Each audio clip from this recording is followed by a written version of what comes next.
I mean, this is amazing. US Vice President Kamala Harris, she is still refusing to say what she'd actually do as president if she wins the US election in 2 months' time. And this is now becoming very serious. In fact, it's also a farce. This is a woman, right, who will even change her accent depending on who she's trying to please. That's how little sense of self she has. This is Harris speaking in what's, I guess, her normal accent, if there's such a one. Thank unions every day for the 5-day work week, for the weekend, for paid leave if you've got it. We still got work to do. And here she is saying the very same kind of thing at a rally in a kind of African-American street accent. You better thank a union member for sick leave. You better thank a union member for paid leave. You better thank a union member for vacation time. Now, on Friday, Harris did give her first and only interview in her 5 weeks as the Democrat candidate, with a friendly interviewer on the very left-wing CNN, taking along her coach and running mate, Tim Walz, to soak up the time so that she managed to get away with speaking for just 16 minutes in all, most of it fluff, plus a word salad when she tried to hide her radical global warming agenda.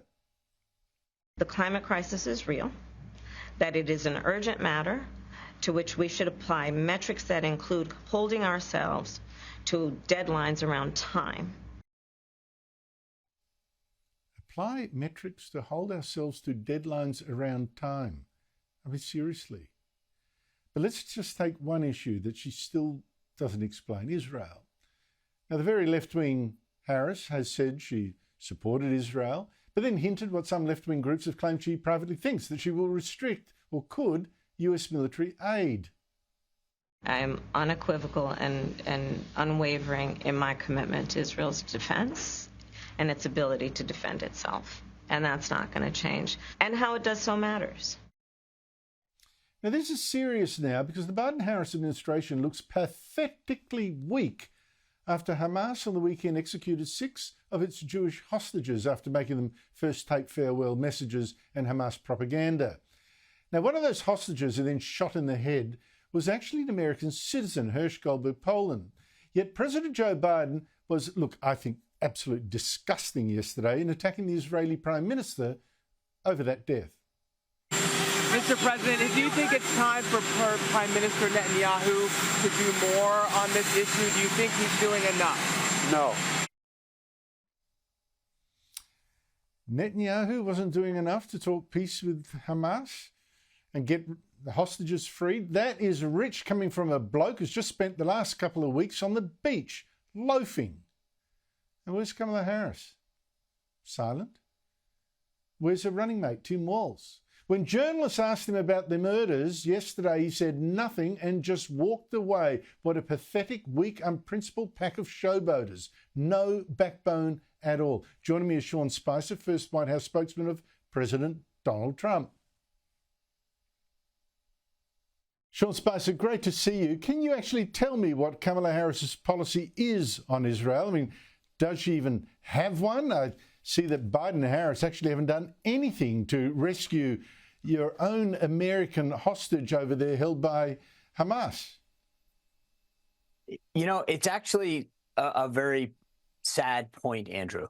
We have now an additional 4 Americans who continue to be held, and you wouldn't know it by the public pronouncements. I would have expected any White House to make this a priority in terms of talking about what they're doing. Joe Biden today, when it was announced that another American had been killed, tried to make this. He said that he'd been working tirelessly. And with all due respect to the president, he's on a vacation from his vacation. You remember he went to the Democratic National Convention and then flew to California for vacation. And then he flew home to Rehoboth Beach to go on vacation from his vacation. I think it's kind of insulting to the American people's intelligence to make it believe that you've been working nonstop, as he said. But even more so, the vice president, who's obviously seeking to replace him as commander in chief, hasn't spoken publicly about this. Yes, she released a statement, but her and her running mate haven't spoken publicly about this. And I just, it blows my mind, to be honest, as an American, that we have these hostages being taken. And the only thing the president of the United States can say right now is that he wants Prime Minister Netanyahu to do more. It seems disrespectful to bracket this with what we've just talked about. But Kamala Harris speaking in different accents depending on her audience, to me, it is part of it. It is part of it. No core beliefs. She's just pandering. Why? Who else does that? Well, let me quote you back to you. I believe that you coined the phrase shapeshifter. And it's not just her policies, but now you're right, it's her accents. And it's pandering at its worst. It's amazing that it doesn't get the attention that it should, because any other politician that did what she did, not only on her issues, but clearly now in the tone of voice that she uses, it's insulting to the American people. It's demeaning to voters. And frankly, I can't believe that someone thinks in this day and age with video that you can get away with it. But this is at least what I think the third time that she has done this. So it's not just the issues that she's a shapeshifter on, but it's actually her accents. And again, I mean, in any other political world, this would be a story. And frankly, it would be insulting, the idea that you pick up an accent and make it sound like you're one of them. It shows no real sense of self either. You cannot imagine Donald Trump changing his accent depending on the mob he's with. That CNN interview that Kamala Harris finally agreed to, the only one she's given in a month and a half now 40. As candidate. What did you make of it? I mean, it was embarrassing, to be honest with you. I think it was 50-50. I was embarrassed for CNN, who likes to talk about themselves as a legitimate news organization. I mean, on a number of fronts, it was embarrassing, the lack of follow-up, the issues that were covered, the length and time. And let's be clear, this was, I'll speak in language the left likes to talk about, their pronouns. This was supposed to be her interview, and it ended up being their interview.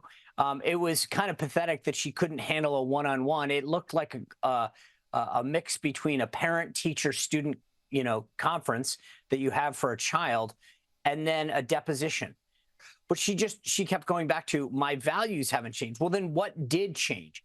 But on every question that she was asked, it was so staged, phony, and inauthentic.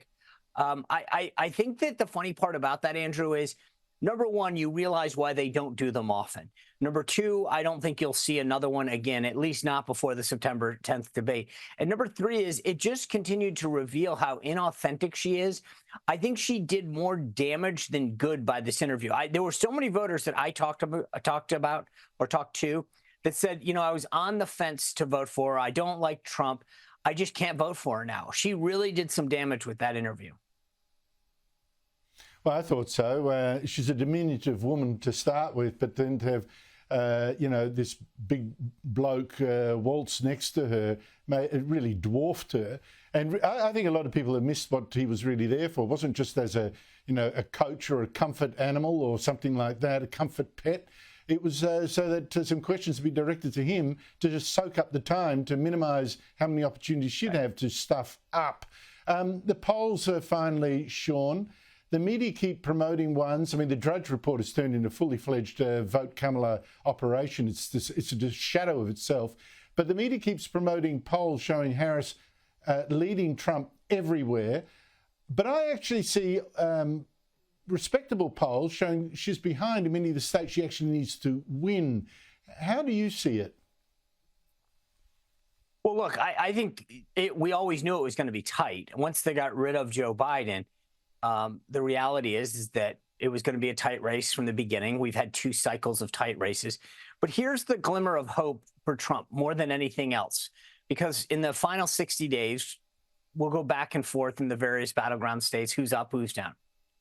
Whether it's immigration, the economy, inflation, on every one of those key issues that the American people say are top of mind with respect to how they're going to make up their mind to vote, Donald Trump is up, somewhere close to double digits. I had a chance to talk to President Trump Friday night.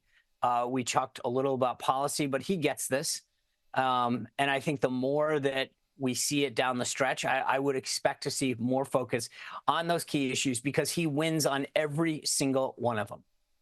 Sean Spicer, I don't want to pry too much in what's obviously a private conversation with the president, but how did this conversation come about? Can you tell us that?